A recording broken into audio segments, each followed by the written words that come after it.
Assalamualaikum warahmatullahi wabarakatuh. Jadi di sini saya akan menjelaskan BPP bab 3 Robot Vision dengan judul segmentasi garis citra berbasis image processing.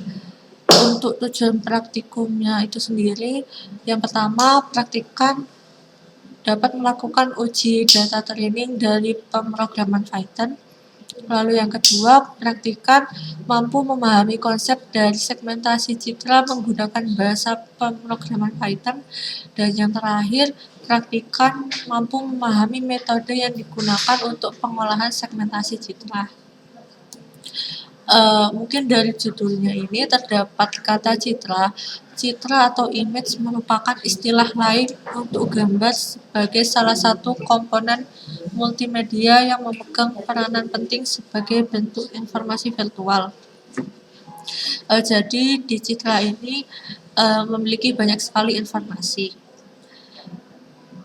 Untuk analisis citra terdiri dari 3 tahapan, yaitu ekstraksi ciri atau feature extraction, segmentasi atau segmentation, dan klasifikasi atau classification. Mungkin dari beberapa praktikan belum mengetahui definisi dari segmentasi citra.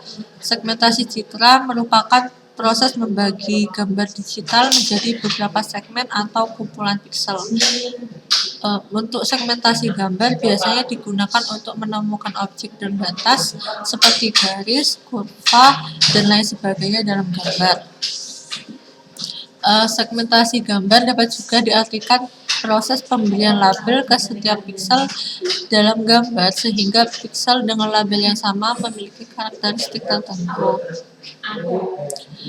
Tujuan dari segmentasi itu sendiri yaitu menyederhanakan dan mengubah representasi suatu citra menjadi sesuatu yang lebih bermakna dan mudah dianalisis.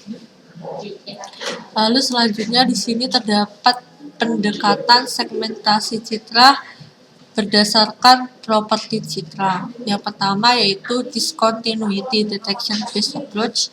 Jadi ini merupakan sebuah pendekatan di mana gambar tersegmentasi menjadi beberapa wilayah berdasarkan ketidaksamaan.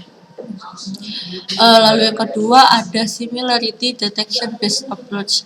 Sesuai dengan judulnya yaitu similarity, di mana ini merupakan pendekatan gambar yang tersegmentasi menjadi beberapa wilayah berdasarkan kesamaan. Jadi untuk similarity detection ini terdiri dari beberapa teknik yang sering digunakan seperti teknik thresholding, teknik penumbuhan wilayah dan pemisahan, dan terakhir teknik penggabungan wilayah. Lalu di sini terdapat contoh gambar dari proses segmentasi citra. Yang pertama ada gambar 3.1 yang merupakan proses segmentasi citra gradien. Lalu gambar 3.2 ini merupakan contoh proses segmentasi citra thresholding, dan yang terakhir di sini terdapat proses segmentasi citra edge based atau berdasarkan tepi. Lalu untuk alat dan bahannya sama seperti praktikun sebelumnya, yaitu ada PC, software idle Python, dan mungkin dari bab 3 ini ada penambahan library seperti OpenCV, NumPy, OS, dan Sys. Untuk prosedur percobaannya, langkah pertama yaitu praktikan diharapkan menginstal idle Python atau software berbasis Python. Lalu yang kedua, instalasi library OpenCV, NumPy, OS, dan Sys. Lalu yang ketiga, dari praktikan bisa mengcopy paste listing program yang telah disediakan asisten. Selanjutnya untuk gambarnya menyesuaikan penamaan dari setiap praktikan. Jadi untuk di sini kita menggunakan nama daun2.jpeg, maka diletakkan pada baris ketiga seperti ini. Lalu setelah masukkan file .jpeg untuk objek data dan file .py ke dalam folder yang sama. Dan yang terakhir klik tombol run. dan akan muncul hasil dari segmentasi citranya. Akan berbentuk frame seperti pada gambar 3.5. Lalu setelah muncul framenya, lakukan tangkapan layar atau screenshot frame yang lain dan memasukkannya pada data hasil percobaan. Yang ke-9, lakukan pengujian pada frame yang berbeda sesuai dengan tabel percobaan. Dan yang ke-10, berikan penjelasan tentang setiap frame yang ada dan berikan juga pembahasan dari data yang diperoleh. Mungkin untuk selanjutnya ada data hasil percobaan.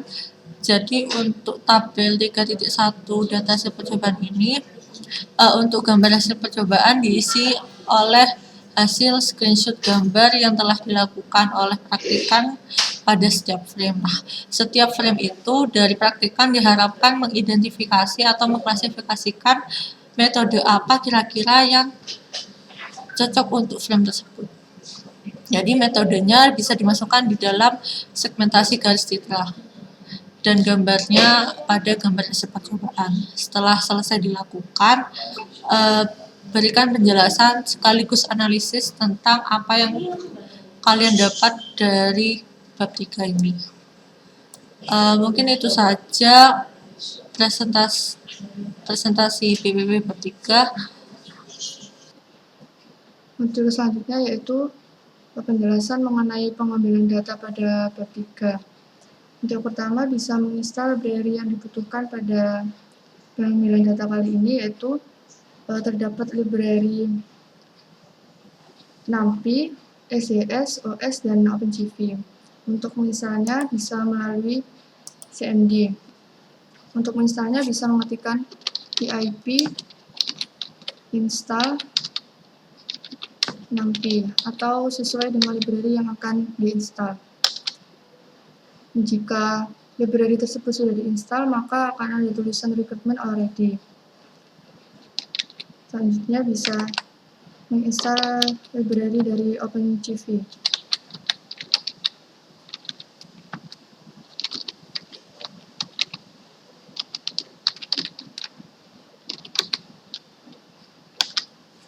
Nah, ini juga sudah terinstall, maka akan ada tulisan recruitment already. Setelah selesai menginstal library yang dibutuhkan, maka bisa mengecek apakah library tersebut sudah terinstall pada IDLE Python. Untuk mengeceknya, bisa menulis import NumPy atau sesuai library yang akan dicek. Nah, jika sudah ada tampilan seperti ini, yaitu ada panah 3, maka library tersebut sudah terinstall pada IDLE Python. Dan selanjutnya, mengecek library dari OS. Ini juga sudah terinstall. Terus selanjutnya, dari library SJS. Dan yang terakhir, library dari OpenCV atau CV2. Setelah semua library terinstall pada IDLE Python, maka bisa mengcopy listing program yang telah disediakan pada modul. Baik, selanjutnya itu proses pengambilan datanya dengan menggunakan aplikasi IDLE Python. Untuk listingnya yaitu yang pertama import NumPy as NumPy. Ini digunakan untuk mengimportkan library NumPy-nya. Library NumPy ini merupakan library yang berfokus pada sains komputasi, sehingga akan memudahkan pada operasi aljabar, terutama operasi vektor dan juga matriks. Kemudian ada s-numpy ini. S ini digunakan untuk menggantikan pemanggilan library NumPy dengan np dengan prefix np, yang mana nanti akan memudahkan kita untuk proses selanjutnya. Selanjutnya ada import CV2, yang mana merupakan pemanggilan library OpenCV-nya, kemudian pemanggilan library OS dan SJS. Untuk baris selanjutnya yaitu mgcv2mret yang digunakan untuk membaca file objek yang akan difilter, yang mana di sini kita perlu Lalu menggunakan file nama yang sesuai dengan file yang objeknya, dan juga ekstensi juga disesuaikan, misalnya JPEG atau PNG. Untuk selanjutnya di sini terdapat 4 kernel. Kernel ini merupakan matrik konvolusi yang umumnya berukuran kecil dengan elemen-elemennya berupa bilangan. Nah, di sini ada NP array, merupakan sebuah objek n dimensi array yang mana menggunakan 2 dimensi sehingga memiliki m baris dan juga n kolom. Di sini menggunakan di tipe integer. Untuk selanjutnya terdapat pemfilterannya dengan menggunakan fungsi CV2 filter 2D. Di sini terdapat kernel horizontal, kernel vertikal, kernel 45 dan kernel min 45 seperti yang listing sebelumnya.